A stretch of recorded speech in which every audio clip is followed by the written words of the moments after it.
इसी प्रकार से परम पावन जी के श्रीमुख से निरंतर भगवान बुद्ध के अमृत वचनों को सुनने के लिए परम पावन जी के आधिकारिक यूट्यूब चैनल को सब्सक्राइब करें और बेल आइकन को जरूर दबाएं। आजकल तो गाय या भैंस बिना उसकी मर्जी को उसको प्रेग्नेंट कर देते हैं, सीमन चढ़ा दिया, करते हैं ना भैया। तुम क्या कर रहे हो? उसकी मर्जी के बिना उसको प्रेग्नेंट कर दिया और जब बच्चा हुआ तो बच्चे को भी दूर कर दिया। दूध निकालने के लिए मशीन लगा दिया, वो बिना किसी मोह माया के, बिना किसी दया के सर सर सर सर करके पूरा दूध खींच लेती है और आपके प्लेट में वही परोस दिया जाता। बड़े चाव से खाते हैं, मेवा, मलाई, मिश्री, क्या क्या खाते हैं, खोआ खाते हैं, मिल्क केक खाते हैं, खा के खूब चटकारा लगाते हैं। अरे फलनवा बहुत अच्छा मिठाई बनाता है, उसका मिल्क केक बड़ा अच्छा है। उस केक को बनने में कितनी हिंसा हुई जान रहे?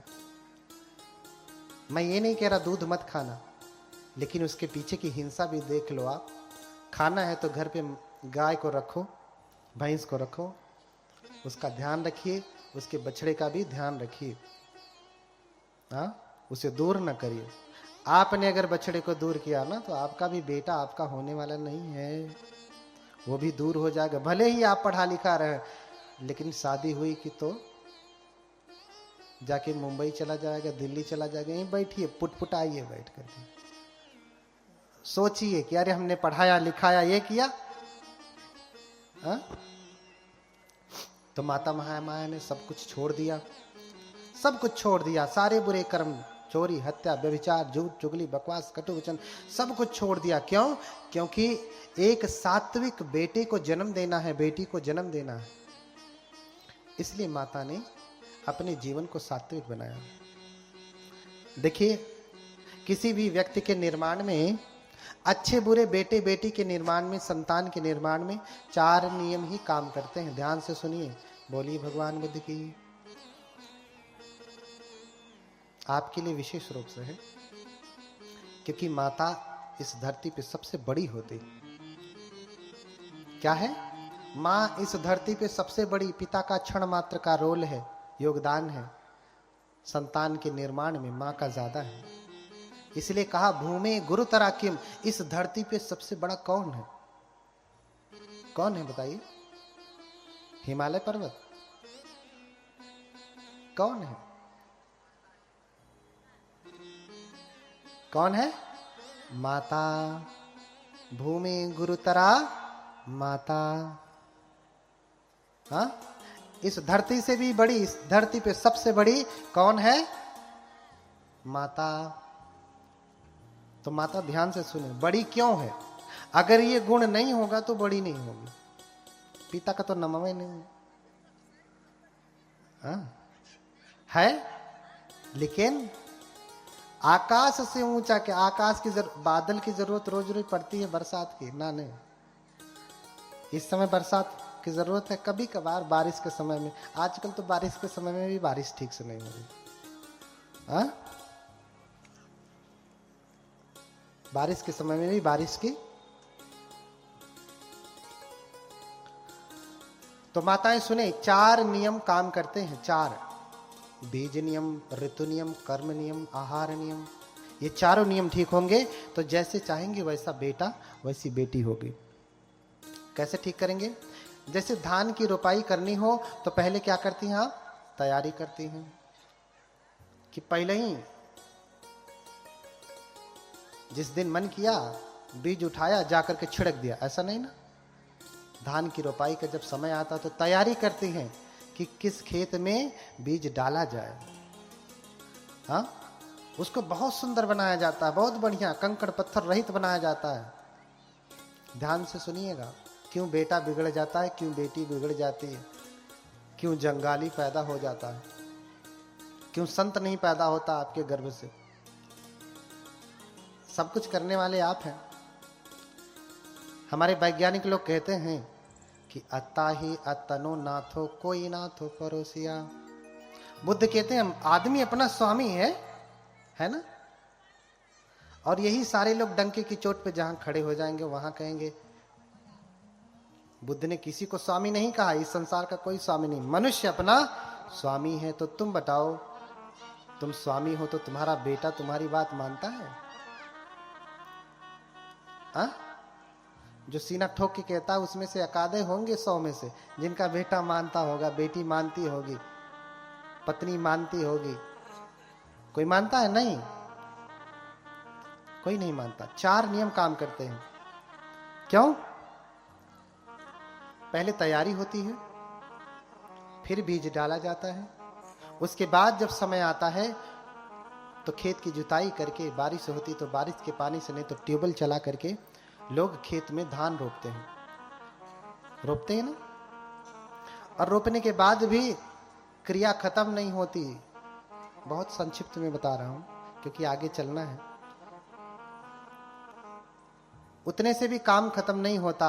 जब धान रोप दिया आपने तो धान के साथ साथ घास भी आती है, उसकी भी निराई गुड़ाई करनी पड़ती है, खाद डालना पड़ता है।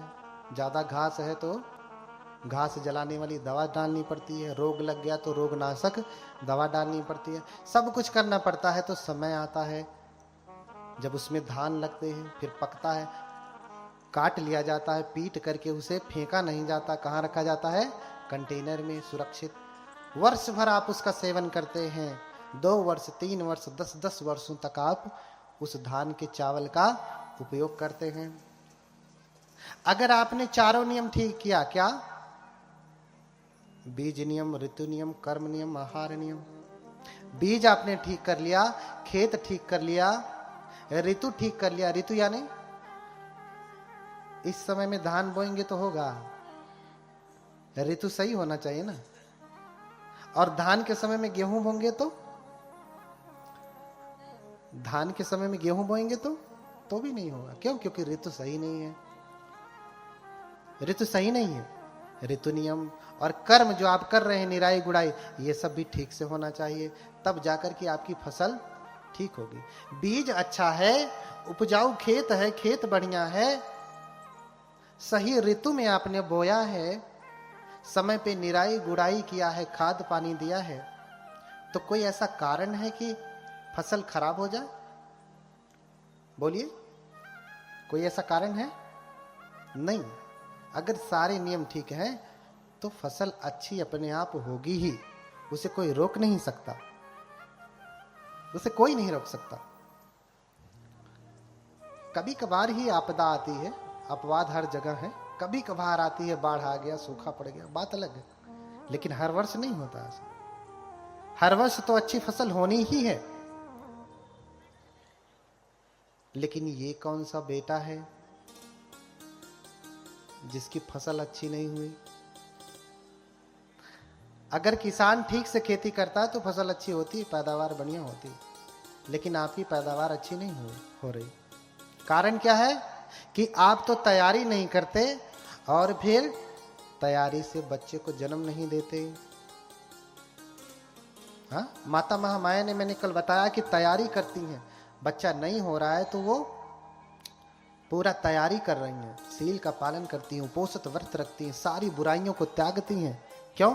क्योंकि वो किसी बोधिसत्व को जन्म देने वाली हैं। जो भी आए मेरे गर्भ में कोई महापुरुष ही हो, ऐसी कामना है, कोई राजा ही हो, ऐसी कामना है। तो तैयारी कर रही हैं, बहुत समय बाद उनको बच्चा हुआ, संतान हुई, तैयारी है। और जब से गर्भ में आए माता ने सारे व्यसन छोड़ दिए। 8 महीने, 9 महीने, 10 महीने हो गए। क्यों? यहां तो कोई तैयारी नहीं होती, तैयारी नहीं होती, अपने आप खेत में बीज आ जाता है। पता कब चलता है? पता कब चलता है? वाह, कब पता चला? जब उल्टी आती है। उल्टी बहुतों को नहीं आती होगी, एकाध कोई होंगी, हाँ, 100 में एकाध अपवाद, लेकिन ज्यादातर को क्या होती है? उल्टी आती है। अच्छा, उल्टी कब आती है? जब कुछ ऐसी चीज पेट में हो जो खराब हो गई हो, सड़ गई हो। जैसे पेट में खाना खाया, सड़ रहा है, पच नहीं रहा है, तो उल्टी के द्वारा बाहर आएगा, यही ना। तो अभी ये क्या जो अभी गर्भ में आया 3-4 महीने का हुआ और ये उल्टी के द्वारा बाहर आना चाहता है। क्यों उल्टी आती है? अच्छा, जब 9 महीने पूरे हो जाते हैं तब क्या होता है? 9 महीने पूरे हो जाते हैं तब क्या होता है? तब बाहर नहीं आता, फिर सीजर कराना पड़ता है, डॉक्टर के पास ले जाना पड़ता है, काट पीट करके खींच करके जबरदस्ती उसे बाहर निकालना पड़ता है। ऐसा क्यों होता है? ये आपको संकेत दे रहा है कि ये अभी जिद्दी है पेट से ही, क्योंकि तैयारी अच्छी नहीं हुई। बिना तैयारी के गर्भ में आ गया, आते ही अभी 3 महीना 2 महीना हुआ है, ये गर्भ से बाहर आना चाहता हुआ।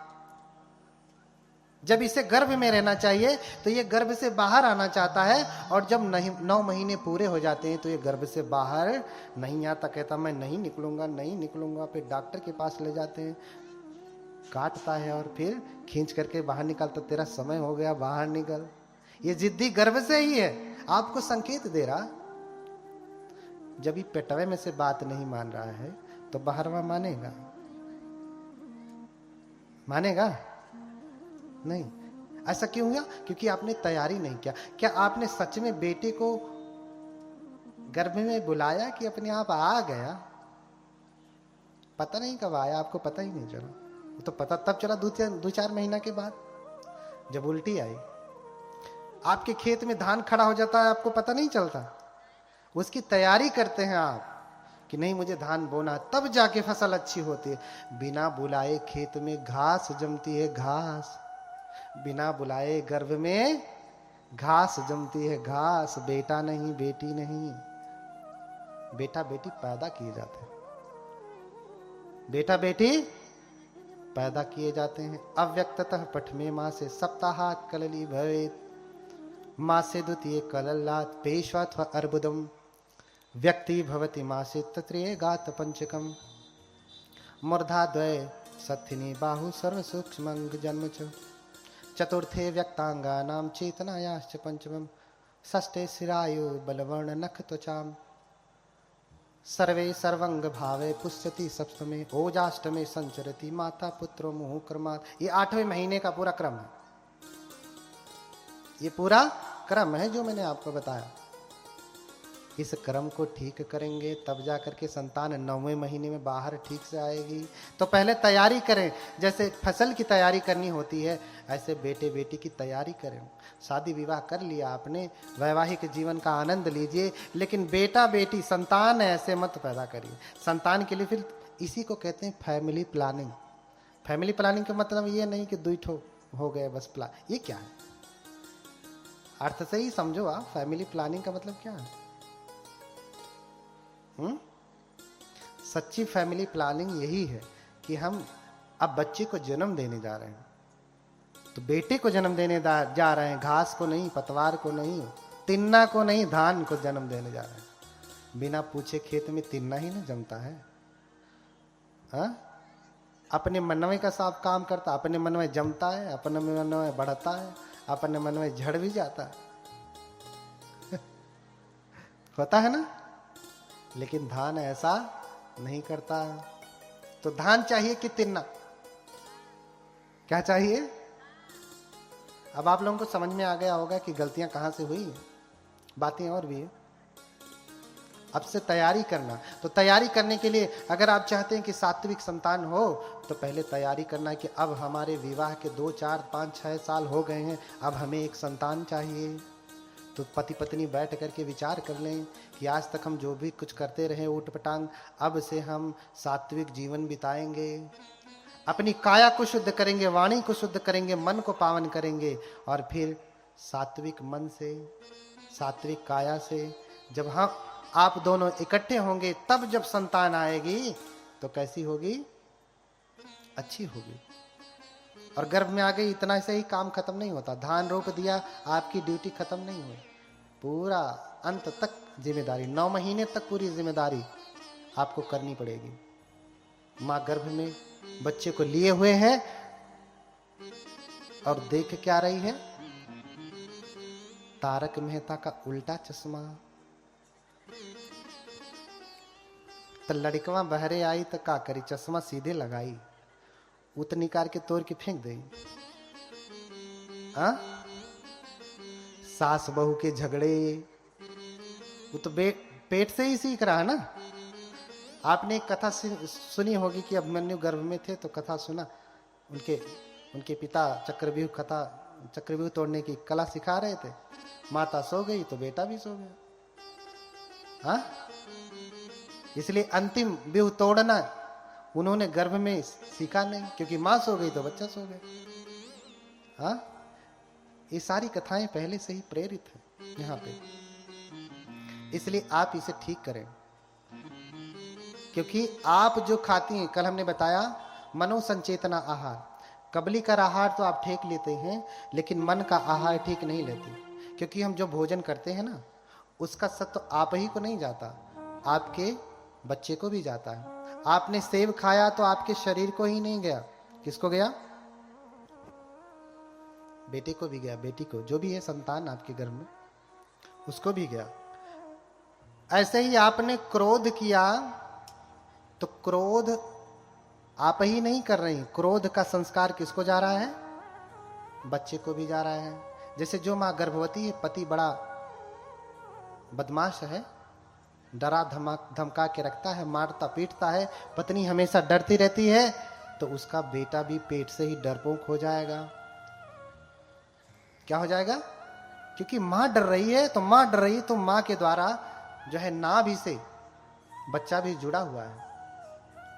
मां डरेगी तो बच्चा भी डरेगा। डरना वो गर्भ से ही सीख के आ रहा है। इसलिए बुद्ध कहते हैं, बुद्ध के शब्दों में आज की भाषा में कहूं तो आप गर्भ से ही आईएएस पीसीएस पैदा कर सकते हैं। आईएएस पीसीएस गर्भ से ही पैदा कर सकते हैं, बस आपको समझना पड़ेगा। यही है बुद्ध का वैज्ञानिक धर्म। ये नहीं कि पानी कैसे बनता है, फिटकिरी कैसे बनती है, जान भी गए तो कौन सा तुम्हारा दुख दूर हो गया? बताओ। पानी H2O है, हाइड्रोजन का 2 अणु, ऑक्सीजन के 1 अणु, जान गए तो बताओ कौन सा दुख खत्म हुआ? नहीं ना खत्म हुआ।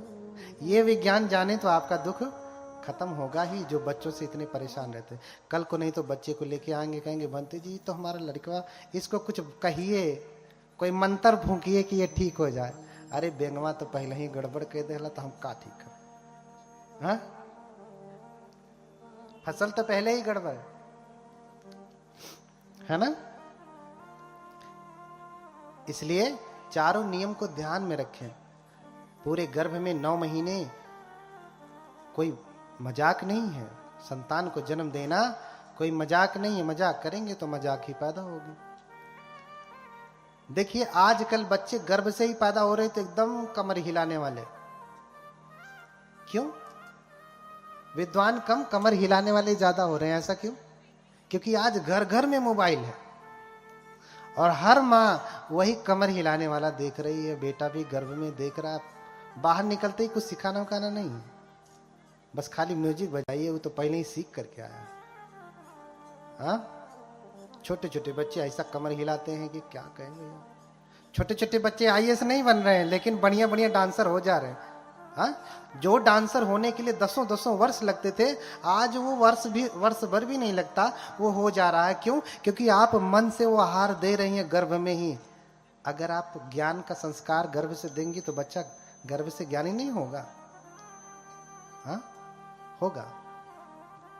इसलिए आप सीखें भगवान बुद्ध की कथा, आपके जीवन के लिए सार्थक कैसे होगी? ऐसे ही होगी कि बुद्ध कैसे पैदा हो रहे हैं, सिद्धार्थ गौतम कैसे पैदा हो रहे हैं।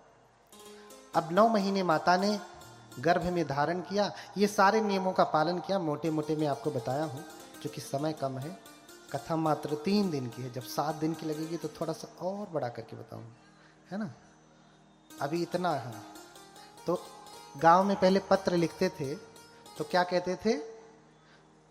थोड़ा लिखना ज्यादा समझना। तो मैं कह रहा हूं थोड़ा कहना ज्यादा समझना। आप समझ लीजिए।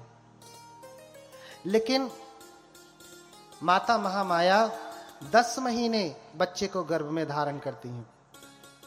सभी माताएं 9 महीना जैसे ही शुरू होता है, उस 9 महीने में ही बच्चे को जन्म दे देती हैं। 8वां महीना पूरा हुआ कि 9वें महीने में बच्चे को जन्म दे देती हैं। लेकिन बोधिसत्व की माता 9 महीने में जन्म नहीं देती, 10 महीने में जन्म देती है। 9 महीना पूरा होने के बाद 10वां महीना भी पूरा होने वाला होता है, तब जाकर के जन्म देती हैं। तो जब 10 महीने पूरा हुआ तो माता महामाया अपने पति से कहती हैं, 10वां सावसानम ही रण्यो देवी कथे सिदम मह्यम याति घरम देवम गंतुमिच्छम हमिति। हे राजन, मेरे गर्भ को 10 महीने हो गए हैं, मैं अपने मायके जाना चाहती हूँ। जब माँ गर्भवती होती है तो मायके जाती है ना, क्यों जाती है? माई ज्यादा ख्याल रखती है ना, इसलिए। ये पहले से ही चला आ रहा है कि ध्यान नहीं रखती थी, लेकिन उस समय उनकी सास भी नहीं थी, इसलिए वो अपने मायके जाना चाहती हैं। अपने मायके जाना चाह रही हैं। मह्यंयाति घरं देवम गंतुमिच्छम हमिति, मैं अपने मायके जाना चाहती हूँ। तो राजा ने सारी व्यवस्था करवा दी 10 महीने में, और पूरे साज सज्जा के साथ, राजसी सुरक्षा के साथ माता महामाया देवदह के लिए प्रस्थान कर जाती हैं। कपिलवस्तु से देवदह, क्योंकि उनका घर तो वही है ना। और जब जाती हैं तो रास्ते में लुम्बिनी वन पड़ता है, लुम्बिनी वन, जहां से हमारे परम पूज्य बनते आए हैं, लुम्बिनी से, वहीं से आए हैं। अब वहां बड़े बड़े विहार हैं भगवान बुद्ध के। रास्ते में लुम्बिनी वन पड़ता है, तो वहां बहुत सारे सुंदर पुष्प थे, वृक्ष थे, बड़ा सुंदर वन था। माता महामाया को बड़ा सुंदर लगता है, तो निवेदन करती हैं जो पालकी लेकर के चल रहे थे उनको कि यहीं रोको, मैं थोड़े देर यहाँ पे भ्रमण करूंगी, क्योंकि वन बड़ा सुंदर है, सुंदर फूल खिले हैं, सुंदर फूल सुगंधित हो रहे हैं। माता उतरती हैं, 10वां महीना पूरा ही हो रहा है, इतना उन्हें अच्छा लग रहा है। एक शाल वृक्ष की टहनी ऐसे लटकी हुई थी, ऐसा वर्णन मिलता है मानो देवताओं ने टहनियां लटका दिया, लटकी थी पहले से। कभी कभी किसी चीज का व्यक्तिकरण किया जाता है अलंकार में, आपने पढ़ा होगा, पर्सनिफिकेशन अलंकार जो होता है, व्यक्तिकरण कर दिया जाता है, किसी बात को कहने के लिए व्यक्ति का रूप दे दिया जाता है। जैसे हवा ने अग्नि से कहा, अब हवा किसी अग्नि से कहेगी नहीं ना, व्यक्तिकरण, उसका व्यक्तिकरण कर दिया गया, पर्सनिफिकेशन कर दिया गया। ठीक है, तो मानव देवताओं ने टहनी लटका दी, और इतना सुंदर माता ऐसी टहनी जैसे ही पकड़ती हैं तो फिर वर्णन मिलता है, मानो फिर देवताओं ने टहनी ऐसे ऊपर खींच लिया, और माता टहनी पकड़ी है, जैसे ही टहनी ऊपर जाती है, जाहिर सी बात है गर्भ से है, हाथ को छोड़ा नहीं, हाथ से टहनी पकड़ी है, और जैसे ही शाखा ऊपर गई तो झटका कहाँ पे लगता है? गर्भ में, और उनको प्रसव वेदना शुरू हो जाती है। तुरंत उनकी जो नौकरानियां थी, सेविकाएं थी, वहीं पे कनात घेर देती हैं। ऐसा वर्णन मिलता है कि शाखा छोड़ा नहीं उन्होंने, शाखा पकड़ी ही है, और पकड़े ही पकड़े, खड़े ही खड़े, सीधे सीधे माता ने अपने पुत्र को जन्म दिया। बोलिए भगवान बुद्ध की। शाल वृक्ष की शाखा को पकड़े पकड़े माता ने बच्चे को जन्म दिया। और जन्म देती है तो कैसे बच्चा बाहर आता है? जैसे जब भी कोई बच्चा बाहर आता है तो जॉनसन्स बेबी पाउडर लगा के आता है क्या? गंदगी के साथ आता है ना, बाद में भले पाउडर लगाया हो। तो जायंती शेष मनुषा मलमक्खी तंगा, जातो पने संग पवरो दीपदान मिंदो। शेष मनुष्य जो जन्म लेते हैं वो कैसे जन्म लेते हैं? गंदगी के साथ लिपट करके जन्म लेते हैं। जायंती शेष मनुषा मलमक्षितंगा जातोपने संपवरो दीपदान मिंदो अचंत सन्नमल काशिकवथ कम ही निघित नघतर चारु मणि वसुधो। बोलिए भगवान बुद्ध की। तो शेष मनुष्य कैसे जन्म लेते हैं? गंदगी के साथ जन्म लेते हैं। लेकिन ये बोधिसत्व जब जन्म ले रहे हैं तो गंदगी के साथ जन्म नहीं ले रहे हैं। अचंत सन्नमल काशिकवथ कम ही निघित नघतर चारु मणि वसुधो। मणि देखा है? मणि चमकती है ना। अच्छा, हीरा की खदान माने कोयले की खदान आपने देखा है? उसमें क्या निकलता है? हीरा। अच्छा, कोयले की खदान में हीरा कहां से आ जाता है? कौन रख के गया था वहां? कोयले की खदान में, कोयले में जो जितना अंधेरे वाला है वही उसी में उतना ही प्रकाशमान कोई रत्न पैदा हो जाता है। हीरा जितना प्रकाशमान है, कोयला उतना ही अंधकारवान है, अंधेरा फैलाने वाला है। ठीक विपरीत जन्म लेता है। ऐसा क्यों? कहां से उसमें हीरा आ जाता है? कहां से आता है? कोई रखा होगा पहले से ना। ऐसा नहीं है ना, वो कोयला ही है, लेकिन इतने वर्षों में तप करके क्या बन गया? हीरा। अभी हमारा जीवन भी कोयले जैसा ही है। तप करके क्या बनेंगे हम? हीरा, बुद्ध बनेंगे, बुद्ध। इसीलिए उदाहरण दिया गया। अचंत सन्नमल काशिक वथ कम ही निघित नघतर चारु मणि वसुधो।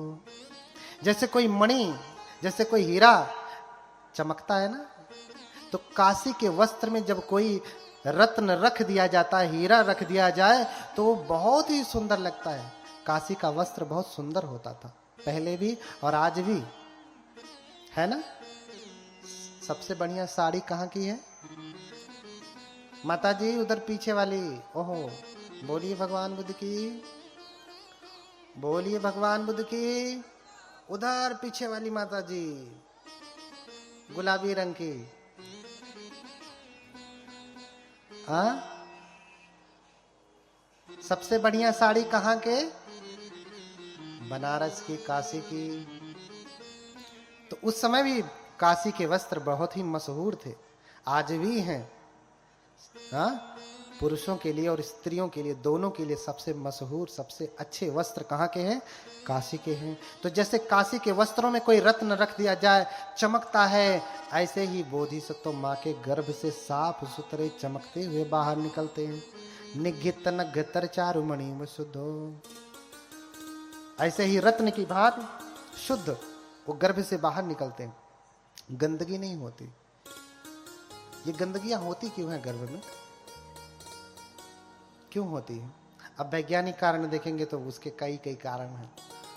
उसका कारण मैं नहीं जानता। मैं इतना जानता हूं कि हमारे मन में गंदगी है। अगर शील का पालन नहीं किया है तो पुत्र गंदगी के साथ ही लिपट करके आता है। इतनी शुद्धता का कर्म कौन करता है आजकल? कोई नहीं करता, कोई नहीं करता। तो ये एक कारण कि बोधिसत्व अपने पुत्र को जन्म देती हैं तो साफ सुथरा, गंदा नहीं। जॉनसन्स बेबी पाउडर लगा करके, तेल लगा के, मालिश करके तब बाहर निकलता है वो। ऐसा समझिए आप। और जब बोधिसत्व जन्म लेते हैं तो कैसे जन्म